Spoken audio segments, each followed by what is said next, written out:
How do you explain? How do you describe a love that goes from east to west? Hello again. This is going to be the first of at least a couple lessons that I do over the topic of abortion. And I know that whenever we bring up this discussion that there is a lot of personal opinion, views, and bias that go into it. And I'll be the first to tell you that I'm biased as well. I'm pro-life, and my views will be reflected in these lessons. With this first lesson, though, as a nurse and as a medical professional, I believe that it's important to be as truthful and factual as possible and be as fair to the statistics and the facts as much as possible. And nothing bothers me more than when I'm researching subjects on the internet and I see statistics or I see facts that are not really cited or not really referenced in any way, shape, or form. So in each of the slides, I've tried to put that information there, that reference information where you could go back and look at it, because I like knowing where information comes from. I like to see if it's truthful, if it's from a reputable source, just to be fair with the information. I've placed those on the slides for that reason. When we talk about this subject, though, we see that roughly 50 million abortions occurred from 1973 to 2008. The current ratio is 22 abortions per 100 pregnancies, and it's been about that ratio since 2005. I put the statistics in there from the 1980s in that third point there because, one, that was the highest ratio in our nation's history when it comes to abortion, with 30.4 actually coming from 1983. That's our highest ratio of abortions. Because this topic is so politically charged, whether conservative or liberal, Republican or Democrat, they draw their party lines, they have their platforms based on this subject. But you see in the 1980s that was a very conservative time period, or at least the administration was conservative, with Reagan and Bush being Republicans. You see that even though you have that conservatism, you have that Republican-led leadership, you actually had the highest amount of abortions, or the highest ratio of abortions. This kind of shows the truth that this isn't as politically driven as what most think. It's more socially driven. It's more of what's going on within the social aspect of the U.S. culture. When we look at abortions by age, we see that roughly 57% of abortions all occur in that third decade of life, that 20 to 29 year range, and this is the age of the mother.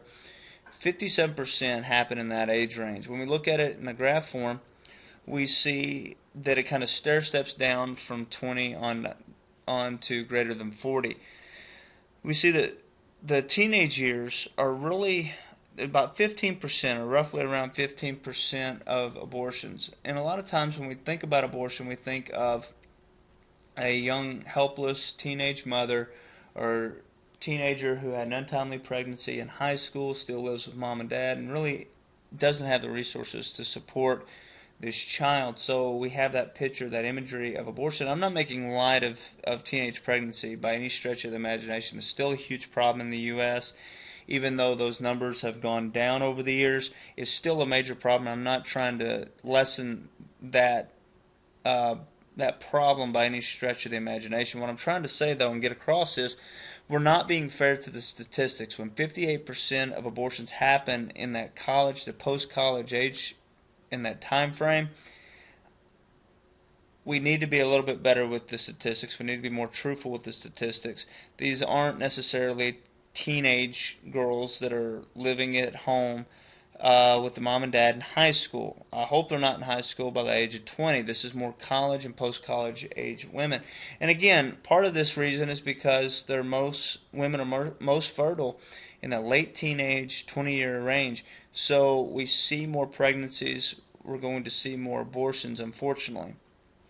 When we look at abortions by race and ethnicity, we see that 37% of abortions happen in the white or Caucasian population, 35% in the black or African American population, 22% in the Hispanic, 6% in other. When we look at abortions by gestational age, that's age of the fetus at the time the abortion occurred, we see that 62%, roughly two-thirds, happen in the first 2 months of gestational age. 91% happen in that week 1 to week 13. That's the first trimester. So that's roughly 91% of all abortions happen in that time frame. When we start looking at the rationale of the why women get abortions, when we look at that information, it's very interesting. Not too many studies have been done over this topic. And this information comes from 1998. The researchers there actually looked at induced abortion over 27 different countries. So this is just the information for the U.S. When we look at those bottom 3 there, those always come to mind because every time I've gotten in a discussion with someone who's pro-choice, they brought up the health of the mother, the health of the fetus, or rape or incest. When we look at those 3, that makes up 7%. Only 7%. That's 93% of the reasons women get abortions are not these 3 reasons, but yet those are the 3 reasons that we use to pull on people's heartstrings, to pull on the emotions, when it's really not being fair to the statistics. 1%, or actually a little less than 1%, occurred because of rape or incest. So when we look at this in the form of a pie chart, out of the 50 million abortions that have happened since 1973 to 2008, 3.5 million of those abortions happen because of those 3 reasons. So when you look at the total number of fetuses that were aborted for those reasons compared with overall, again, when we give those 3 reasons, that 7% of all abortions were done for those reasons, not really being too truthful with the information or fair to the information. When we look at abortion by method, again, that 91% happened in the first trimester. 78% of that happens by curettage or using a curette, either with suction or without suction, to remove the fetus from the womb, and 13.1% happening medically, the use of a medication to induce abortion. When we look at those medical methods to induce abortion, we see different medications here. The hypertonic solutions, or the salt solutions, were primarily used back in the late 70s, early 80s. And whenever this was done in the late term abortions, you would have a pretty high failure rate in actually aborting these babies. And you had something called candy apple babies. These babies were born with red skin because the salt solutions would, not only would it induce abortion, but it would burn the infant's skin, or burn the fetus's skin, burn their lungs, burn their mouths and inside their oral tissues. It would cause neurological problems, and that's why these babies were called candy apple babies. You can go on YouTube and actually type in candy apple babies, and you'll hear discussions by survivors of this procedure.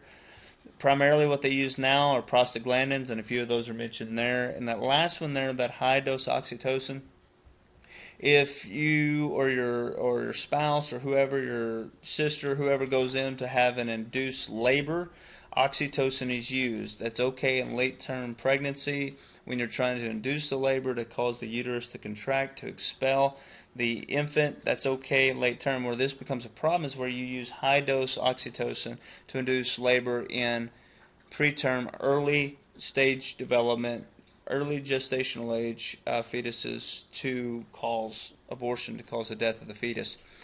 When you look at this topic in 2003, when Bush was talking about and signing into action this illegalization of late-term abortion, that third trimester abortion because of different reasons or whatever, they had this nurse from Chicago who was talking about these babies that were failed abortions, who survived the procedure, who lived 2 to 3 hours after the procedure, and some of these nurses would hold these infants and try to care for them the best they could the last hours of life.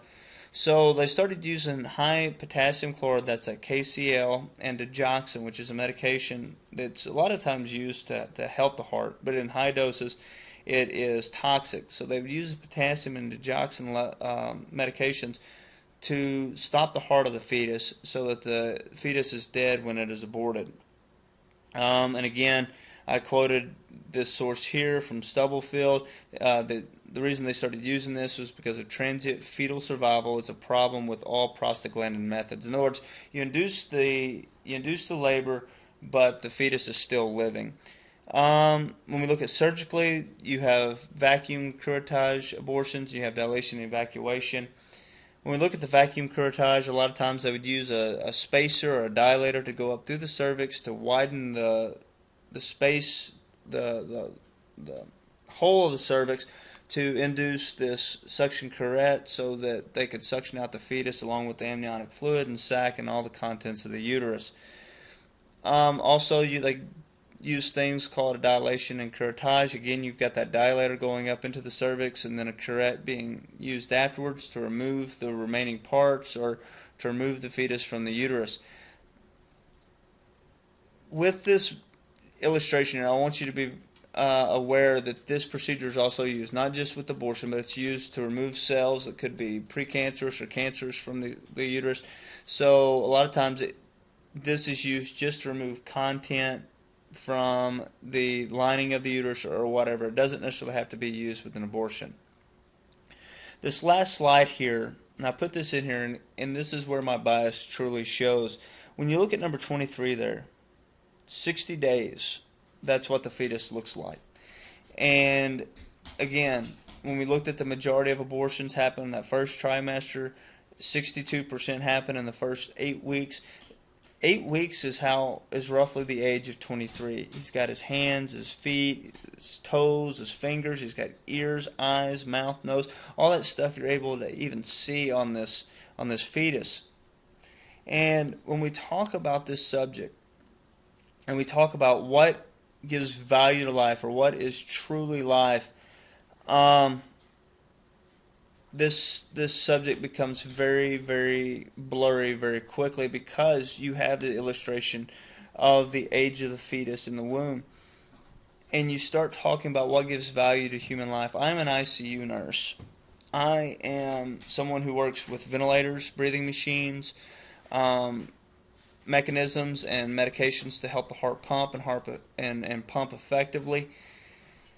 So whenever you start talking about judging age and judging life based on viability and the ability to survive outside of the womb and outside of help from other things, that becomes a huge problem for me because I know a lot of people that are alive because of procedures or machines that are keeping them alive. So if the value of human life is completely absent from anything that cannot survive on its own, then our definition and our ability to kill things will broaden and will widen. So to value human life only when it has the distinguishable features of human life, both your ears, all your fingers, all your toes, your hands, your eyes, it becomes a major problem for me, and it becomes a major problem for other individuals because of the significance and because of the meaning that we give to human life. So whenever we talk about the rest of this subject, whenever we look at the other PowerPoints and other presentations that will be presented, I want you to keep this in mind. And truly, what is it that gives human life value? What is it that truly gives people the right to be people? Again, thank you. I hope this information has been helpful. I hope that you do go back and you look at the source information, and I hope that you continue on with the lessons. Thank you.